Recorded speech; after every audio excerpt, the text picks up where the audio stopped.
Добра вечер, започнува дневникот на Канал Плюс со нови содржини. Бидете така, следуваат истите.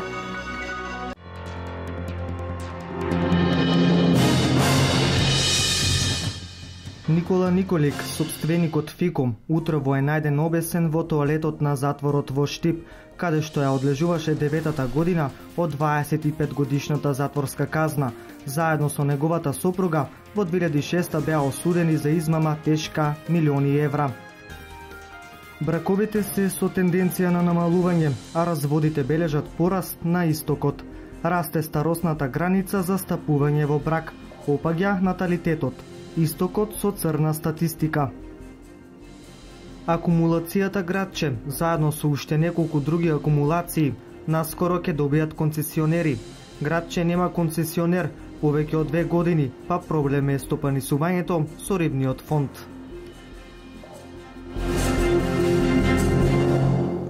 Никола Николик, собственик на Фиком, фирма која стана запаметена со аферата на неколкократните продажби на еден стан, утрово беше пронајден мртов во затворот во Штип. Тој издржуваше казна од 25 години за измамата тешка 30 милиони евра која се случи во 2006 година. Сопственикот на Фиком, Никола Николик, утрово е најден обесен во Штипскиот затвор. Не покажувал никакви знаци на психички заболувања, немал користено антидепресивна терапија и не боледувал од никакви хронични болести, се вели во соопштението од управата за извршување на санкции. Казната затвор започнал да ја издржува на 5 септември 2006 година, а требало да му заврши на 15 ноември 2031 година. Утрово во тоалетот на крилото каде престојувал Николик, од страна на други осудени лица било пронајдено мртвото тело. Надзорниците веднаш се упатиле во просторијата каде го затекнале со јаже околу вратот, стои во соопштението на управата. При викањето на итната медицинска помош било констатирана смрт. На местото на настанот е извршен од страна на полициски службеници при секторот за внатрешни работи Штип и јавен обвинител Штип. Телото на починатиот е предадено на обдукција. Ова не е прво самоубиство во Штипскиот затвор. Пред 3 години исто така од бесење, животот си го одзеде затвореник осуден за педофилија.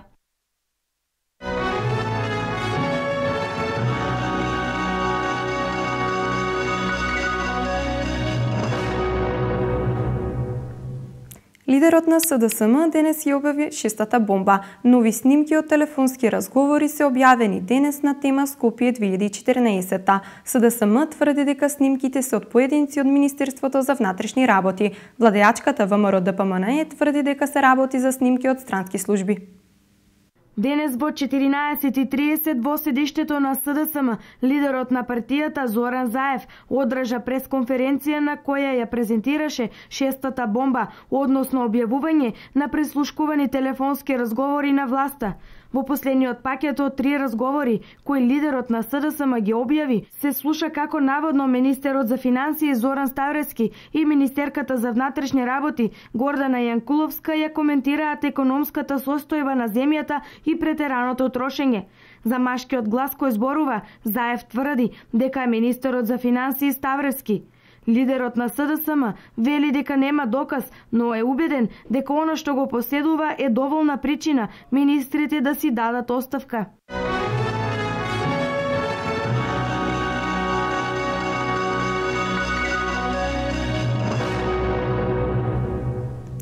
По објавувањето на бомбата на СДСМ, министерот за финансии Зоран Ставревски денес во 19 часот излезе на пресконференција за обелоденување на вистината во врска со прислушкуваните разговори. Погледнете во прилогот за што станува збор. По денешните материјали кои ги објави лидерот на СДСМ Зоран Заев, вице-премиерот и министер за финансии Зоран Ставревски одржа пресконференција. Тој на пресконференцијата коментираше дека денешните снимки од телефонските муавети меѓу него и министерката Гордана Јанкуловска имале за цел да внесат раздор во економскиот тим на владата и дека биле креирани и селективни од страна на СДСМ. Во обраќањето, Ставревски се осврнува на проектите кои биле реализирани во изминатите години на полето на економијата. Понатаму тој изјави дека со министрите и премиерот во владата понекогаш имаат спротиставени ставови, но имаат програма по која работат и која е за доброто на сите граѓани. Нормално е сите министри кои се грижат за своите ресори, секогаш да сакат да направат повеќе за сопствениот и ресорот на граѓаните. Но заради карактерот и природата на снимките кои денеска беа објавени и бидејќи тие се незаконски, министерот Ставрески се оградува од дополнителни коментари. Додава дека снимките кои се направени се од невистинит карактер од страна на опозицијата во соработка со странски служби.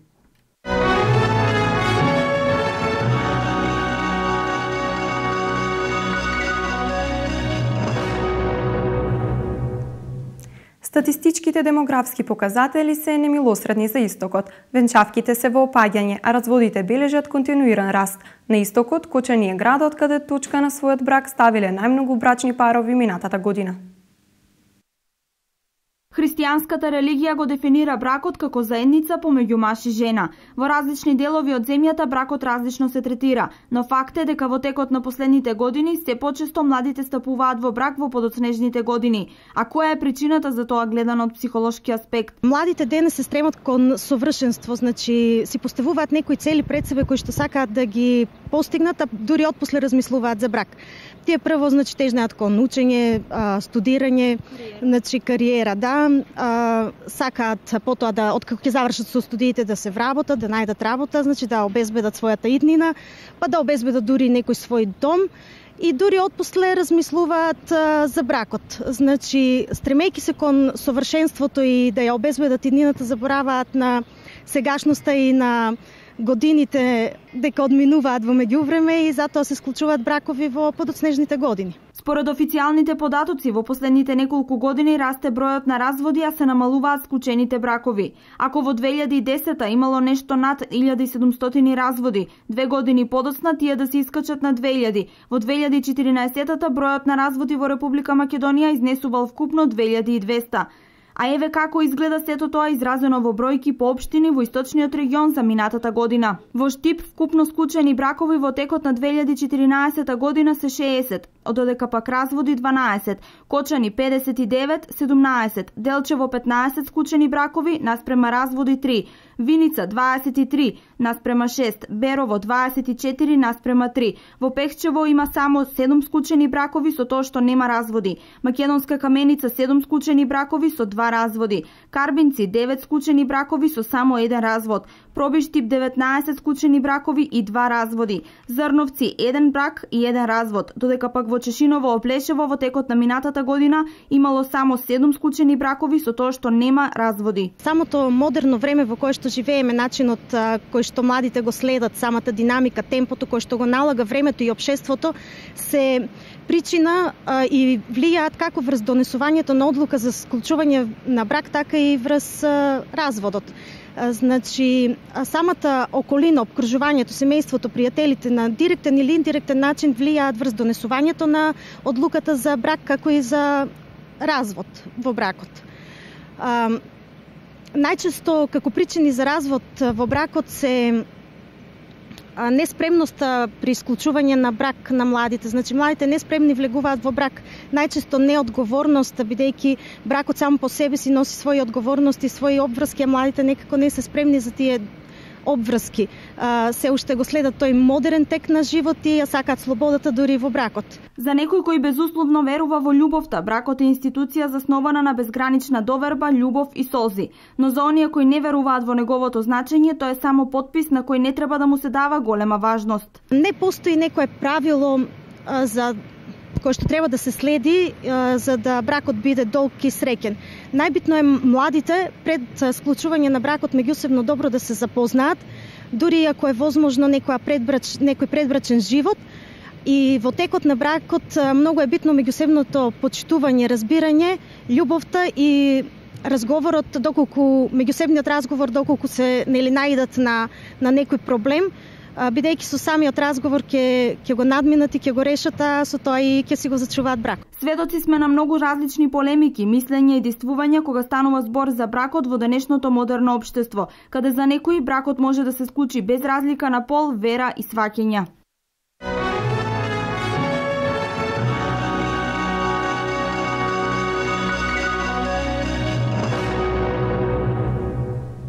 Акумулацијата Градче заедно со уште неколку други акумулации наскоро ќе добијат концесионери. Градче нема концесионер повеќе од 2 години, па проблем е стопанисувањето со рибниот фонд. Наскоро ќе се надмине овој проблем, изјави заменик министерот за земјоделство, шумарство и водостопанство. Акумулацијата Градче со капацитет од 1,5 милиони кубици вода, меѓу другото, нуди извонредни услови за организирање спортски и рекреативен риболов.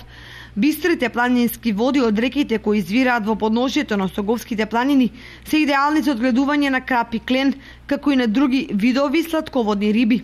Впрочем, овие можности одамна ги согледаа вработените во водостопанство Брегалница, кои своевремено во кафези одгледуваа крап.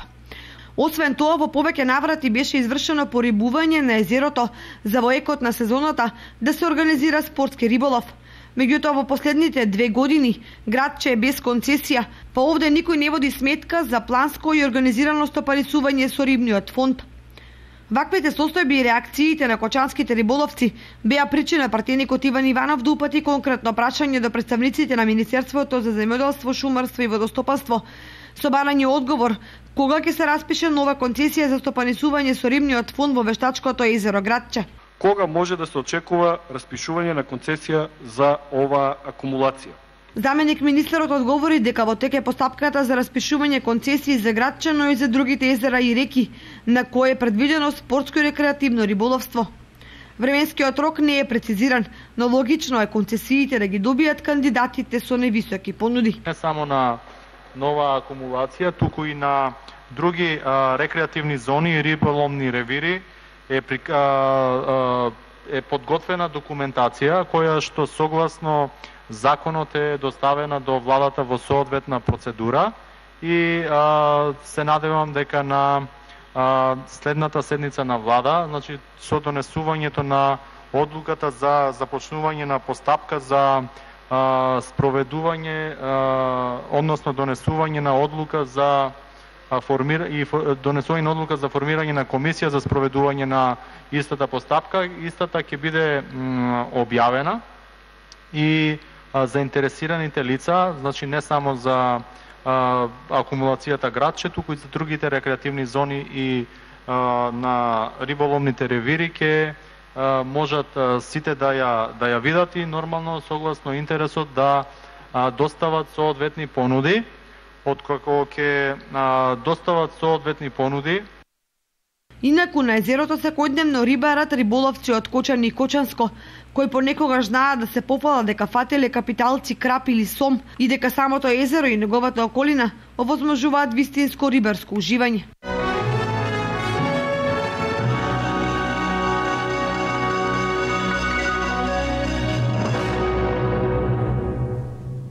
По кој знае кој пат во Виница се случува уништување на јавен имот. Викендов изливи на вандализам и кршење на стакла, дрва и железо се забележени во градскиот парк. Виница бара трајно решение на проблемот со помош на полицијата. Градскиот парк во Виница и овој викенд во фокусот на девијантните групи. Забавата од дискотеките најверојатно продолжила во градскиот парк. Алкохолот, суетата, политичките предрасуди, 3 потенцијални фактори бесот го истрошиле на кршење стакла, дрва, железа или поточно на дел од реквизитите и вецињата во паркот. Имаме искршено и еден дел од летниковецот кој што се наоѓа во средината на градскиот парк и на 2 лулашки имаме искршено реквизитите. Материјалната штета е направена и таа може да се надополни, но што е со вандалското однесување? Кој може и дали може тоа да се поправи или проблемот бара долгоречно решение од надлежните институции? Стражар да се стави у парк и дење не ноше да има стражар. Ни китки да берат, да скубат, ни ништо, ни да се крши. Тоа е срамота за... И цвеќиња се крадат пролет. Цвеќиња се крадат, да. Пуно цвеќиња се крадат. Ја од болницата вече на време кога да на момчиња гледам ги како носат. Тоа е срамота за паркот. Треба паркот да е најуреден. По моје треба да има обезбедување во паркот. Одговорноста за овој настан треба да ја преземат и најповиканите. Би апелирал пак до полицијата и до училиштата во градот Виница да влијаат врз младината, да не се вакви работи девијанти, да не се случуваат, бидејќи штета трпат сите граѓани на градот Виница, не само ние кој јавно предпријатие. Како и да е, штетата која се прави не треба се префрла на личности и поединци. Секој ваков несозреан чекор е удар по џебот на сите нас граѓаните, бидејќи паркот не се гради и одржува од приватни џебови, туку од сметките кои сите ние ги плаќаме.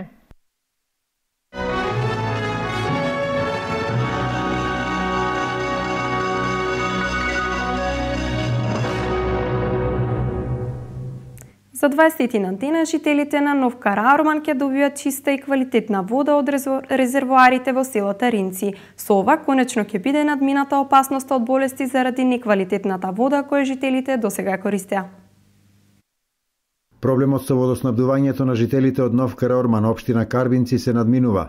До крајот на март тие ќе добијат квалитетна вода за пиење со приклучување на цевководот на резервоарите во Таринци. Ние работиме интензивно на терен и се надеваме дека до крајот на месец март ќе биде овој проект завршен и ќе можеме да пуштиме вода за целото Нов Караорман.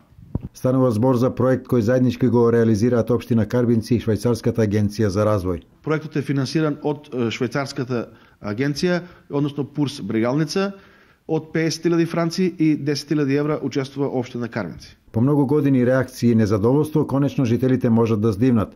Од сега нема да се плашат да не заболат од неисправната вода. Това е старо цевки, старо се живо. Кад мутна, кад бистро, кад не е добра вода. Ако ова порна, добро е. Па некој пат немаше стално вода, некој пат имаше. Е нечиста. Да, нечиста. Очекувам да се реше подобрено. Работат тука децата, како работат и ја не ги знам што работат. Нека се живи и здрави.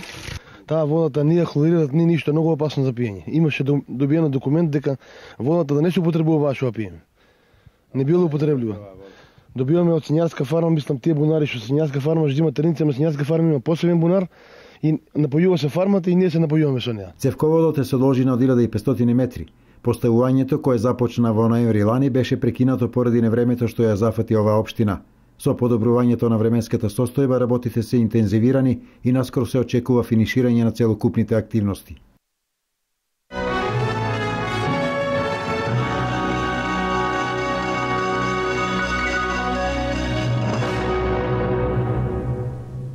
Викендов во Пехчево се одржа регионален надпревар во рамки на Олимпијадата за германски јазик. Од учесниците од 8 градови на истокот најдобри резултати покажаа ученичките Кате Костадинова од Виница и Камилија Накиева од Делчево. Ученици од 8 градови од истокот се надпреваруваа во знаење по германски јазик. Викендов во Пехчево се одржа регионалниот надпревар во рамки на 47-та Олимпијада по германски јазик во организација на Сдруженијето на наставници по германски јазик. Имаме ученици од источниот регион кои што опфаќа од градовите Радови, Штип, Пробиштип, Делчево, Кочани, Виница, Македонска Каменица и Струмица. Учесниците се од 9-то оделение, основните училишта и ученици од 2 година гимназија.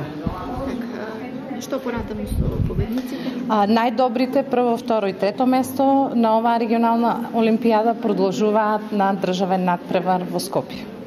Надпреварот се состоеше од читање, пишување и потоа слушање. Не беше ниту лесно, ниту тешко, нели кој како си го сваќа тоа. Сега е устниот дел и потоа од 8 ученици, 5 ученици одат на државен надпревар, нели? Дали беше за тебе тешко? Па за мене не беше тешко. Сега следува устниот дел и Кој ти беше најтешко? Па слушањето и сега се надеваме дека на устниот дел ќе поминеме. Не беше многу тешко, но не се надевам дека ќе поминам на устниот дел. Така, дали сега имаш повеќе време од устниот дел? Да. За мене надпреварот не беше прилично лесен, но сепак вложив се од себе, го вложив се сиот мој труд за да го постигнам овој резултати за да преминам и на устното оценување. За учество на државната олимпијада по германски јазик од основните училишта се пласира како најдобра Кате Костадинова од Виница, како второ пласирана Маја Пандова од Пехчево и трето пласираниот Методи Рачански од Штип. Од групата на средните училишта место на државниот надпревар си обезбедија Камелија Накиевска од Делчево, Јовица Атанасов од Македонска Каменица и Викторија Ристова од Виница. За победниците на национално ниво на државната олимпијада се обезбедени вредни стипендии, курс за млади во Германија, кој е обезбеден од педагошката служба за размена.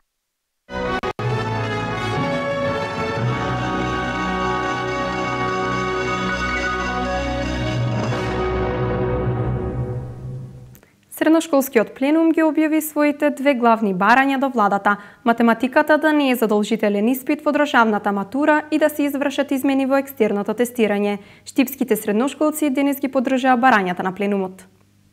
По одржувањето на првиот отворен состанок на средношколскиот пленум вчера во Скопје, на кој беше представена предлог структурата како тој функционира и како ќе продолжи во иднина, но и представување на работата на досегашните интерни пленуми и предвиденото нивно формирање во оние школи каде што недостасува. Денес поддршката во ова име пристигна од штипските средношколци.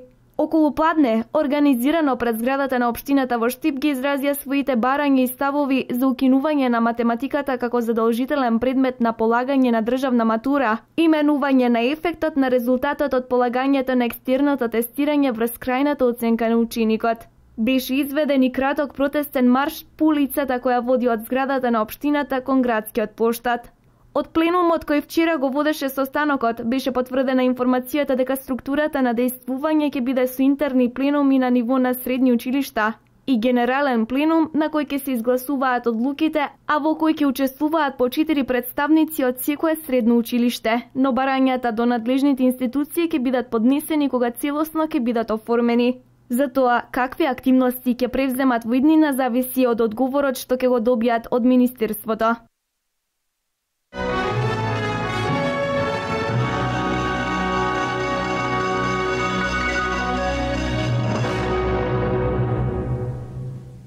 Подготвени за апсолвентски патувања се и туристичките агенции и студентите. Агенциите нудат инвентивни студентски програми за патување, а најбарана е традиционалната тура низ Европа. Студентскиот труд најдобро се прославува со повеќедневна екскурзија низ најпознатите европски дестинации. Ова е долгогодишна традиција на организирање апсолвентски екскурзии, а туристичките агенции секоја година нудат се поинвентивни понуди. Апсолвентска екскурзија од 20 дена, значи до сега не е и мало на македонскиот пазар ваква тура голема, е доста голем. Со оглед на тоа што Атлантис е, може да се каже, една од најголемите агенции во Македонија, со 10 филијали низ целата држава. Така да имаме доста голем интерес, само што бевме на презентации низ факултетите, завршивме тоа исто така за нашата понуда, ние и даваме гратис одмор, нели, за тие early booking што се патници и апсолвенти. И може само да се каже дека ваква екскурзија никој не смее да испуште, бидејќи ова е, нели, круна на долгогодишното студирање и еден вид на доживување кое не може ни со зборови да се опише, ни со слики. Навистина лична сатисфакција да се видат и доживеат европските метрополи и атракции од една поинаква перспектива. А 20 дена се доволни за реализирање на богатата програма и дестинации кои изнудуваат восхит. Нашата тура тргнува, нели, Скопје, имаме Виена, Прага, имаме 2 дена во пивница, забава на брод, дискотека, имаме Тропски остров Берлин кој единствено ние го нудеме во Македонија и ние го уведовме, бидејќи нашиот тим работи на апсолвентски екскурзии, јас лично 5 години, нашиот водич повеќе од 10 години специјално за тоа. Имаме Амстердам, имаме Париз 3 дена, имаме Азорен брег, Ница, таму ноќевање, од таму продолжуваме Шпанија, Коста Брава, Барселона, Лорет де Мар 3 дена со забави, постојани целодневни на плажа, дискотека. Од таму имаме крстарење, Грималди лайн со брод Рим, ноќевање и од Рим продолжуваме Верона, Фиренца, Милано, Верона и Венеција, таму после на забава правиме во Лидо ди Есол и се враќаме назад. Штип како студентски град веќе бележи голем број на апсолвенти кои лично го потврдиле нивното патување. Како и досега, понудени се повеќе термини почнувајќи од месец април, со цел да им се излезе во пресрет на апсолвентите во корист на нивните обврски. Па имаме доста пријавувања од Штип, веќе имаме повеќе од 50 на луѓе, со оглед на тоа што сме ние низ цела Македонија, така да очекуваме може да имаме 2, може и 3 смени да направиме. За сега првиот термин е 20 април, веќе се полни, скоро и е полн терминот, така да очекуваме доста голем интерес. Плаќањето на повеќе рати е причината која примамува повеќе студенти. Родителите најчесто ја планираат пред време заштедата за да им овозможат на своите деца вакво неповторливо искуство. Имаме можност за плаќање на рати со 0% камата, исто така имаме и други поволности за сите патници на екскурзијата, добиваат купон за попуст со кој можат да заштедат и повеќе од 50 евра, така да има безброј, нели, како да кажем, придобивки од оваа абсолвентска екскурзија која организира Атлантис. Несомнено, ова е трајно животно богатство кое се купува со пари во замена за спомени кои не стареат.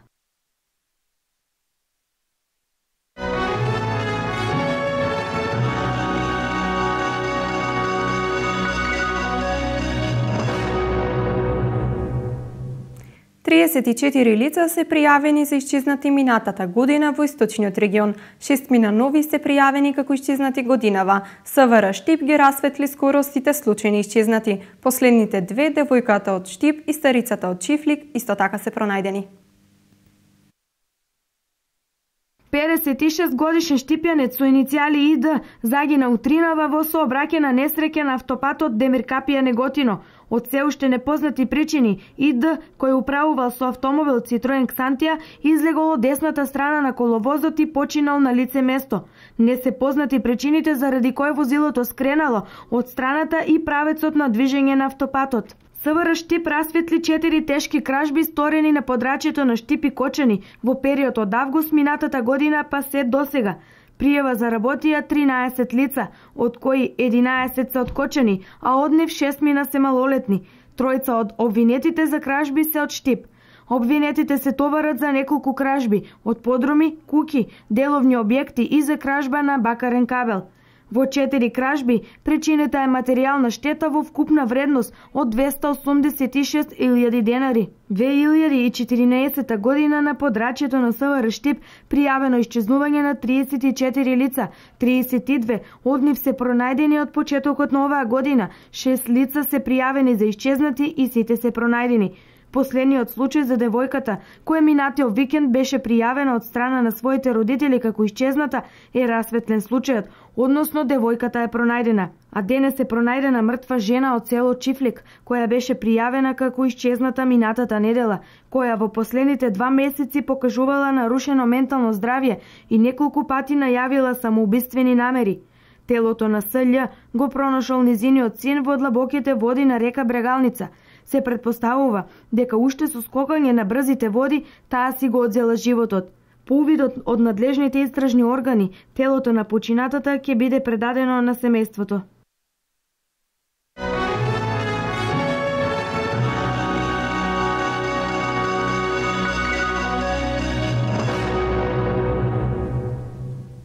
Околу 104.000 граѓани во Република Македонија веќе исполнија врската за поднесување на годишна даночна пријава до Управата за јавни приходи. Крајниот рок за поднесување на пријава од овој тип е до 15 март оваа година.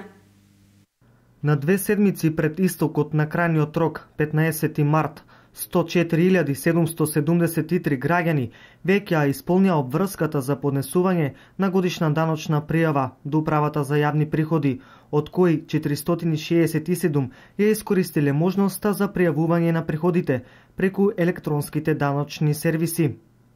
Од УЈП апелираат граѓаните да не чекаат последните денови пред истекот на крајниот рок, бидејќи се очекува да се поднесат уште 100.000 даночни пријави. Годишна даночна пријава се доставува доколку граѓанинот остварил приход по основа на кирија, за склучен авторски договор, за исплатен регрес за годишен одмор, доколку е исплатена дивиденда или камата по основа на заем, за лични примања од странство, за работно ангажирање во амбасада, односно има лични примања од дипломатски конзуларни представништва. Годишна даночна пријава не се поднесува доколку во текот на годината граѓаните имаат остварено само приход од плата, пензија, земјоделска дејност и самостојна дејност. Даночните пријави може да се поднесат во даночните канцеларии во Управата за јавни приходи секој работен ден од 9 до 20 часот. Граѓаните кои се регистрирани корисници на е-даноци се препорачува да ги поднесат годишните даноци по електронски пат. До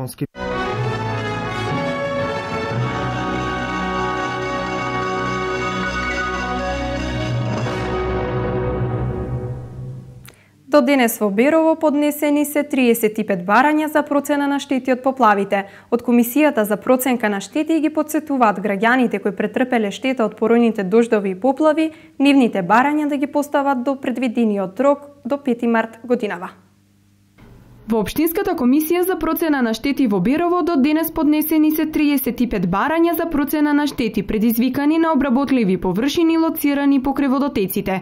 Од комисијата ги потсетуваат граѓаните кои претрпеле штета од поројните дождови и поплави, нивните барања да ги достават во предвидениот рок, најдоцна до 5 март годинава. За време на поплавите во Малешевијата, неголеми штети се нанесени на комуналната инфраструктура и локалната патна мрежа.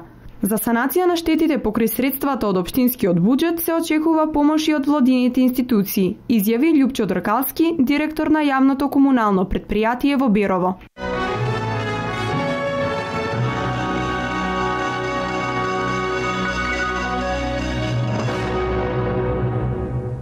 Минути за спортот. Вчера започна втората полусезона од Македонската фудбалска лига. Штипска Брегалница со победата на Пелистер во Битола обезбеди опстанок во првата лига со голот на повратникот во екипата Лазар Илиев. Во Кочани женската фудбалска екипа имаше убедлива победа над екипата на Речица од Куманово со резултат 9:0. Во првото пролетно коло од шампионатот на Македонија, ЖФК Кочани извојува убедлива победа против аутсайдерот Речица од Куманово. Кочанчанки во првото полувреме постигнаа 5 гола, а во второто додадоа уште 4 и со вкупни 9:0 ги испратија кумановки од градот на Уризот. Меѓутоа и покрај високиот резултат на теренот не изгледаше се така лесно и рутински. Прво затоа што гостинките први имаат 200% шанси за гол и второ, затоа што на моменти им пружа рамноправен отпор на кочанските репрезентативки на средината од теренот. Но со оглед на фактот дека се работи за прв првенствен надпревар, логично е сите линии во екипата да не функционираат безпрекорно. Тоа особено се однесува на одбраната во која што имаше премногу пукнатини, што дојде до израз во неколку наврати. Инаку победата е чиста како солза и не треба да се создава паника, бидејќи до дербито против Драгон има доволно време за корекции и за подигнување на формата до потребното ниво. На неделниот надпревар ЖФК Кочани покажа дека добиле големо засилување во Анета Георгиева, која практично асистираше при првиот и сама со извонреден удар го постигна вториот гол. Потоа се беше рутина, бидејќи головите почнаа да се редат како на филмска лента, за на крај да се впишат 9 гола во мрежата на инаку солидниот голман на Речица Краљевска. Конкурентот на кочанчанки, екипата на Драгонот Скопје, и беше домаќин на младост едни на Саодоризари и им ја наполни мрежата со двоцифрен резултат. Победија со 13:0, а како што велат оризарки, може ли да им дадат уште толку?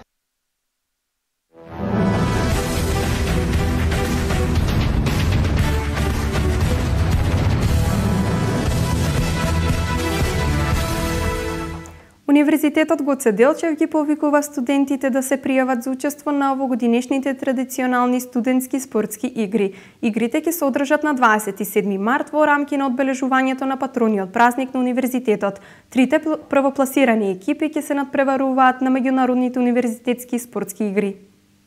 Универзитетскиот спортски центар ги повика сите студенти кои се заинтересирани за учество на годинешните традиционални студентски спортски игри да го пријават своето учество. На студентските спортски игри може да се пријават студенти на прв, втор и трет циклус студии на Универзитетот Гоце Делчев. Студентските спортски игри ќе се одржат на 27 март по повод патронатниот празник на Универзитетот Гоце Делчев. Минатата година имаше над 150 надпреварувачи, а најдобрите се надпреваруваа на меѓународните студентски игри. Годинава студентите ќе се надпреваруваат во неколку дисциплини: кошарка, одбојка, ракомет во машка и женска конкуренција, како и пинг-понг. Може да се пријават поединци студенти затоа што овие надпреварувања ќе бидат поединечни. Најдобрите ќе добијат пригодни награди, а првите 3 екипи од сите дисциплини ќе учествуваат на меѓународните универзитетски спортски игри. Пријавувањето трае до 15 март, а надпреварите ќе започнат веднаш по комплетирањето на екипите. Студентите може да ги пријават екипите директно во спортската сала Јордан Мијалков во Штип.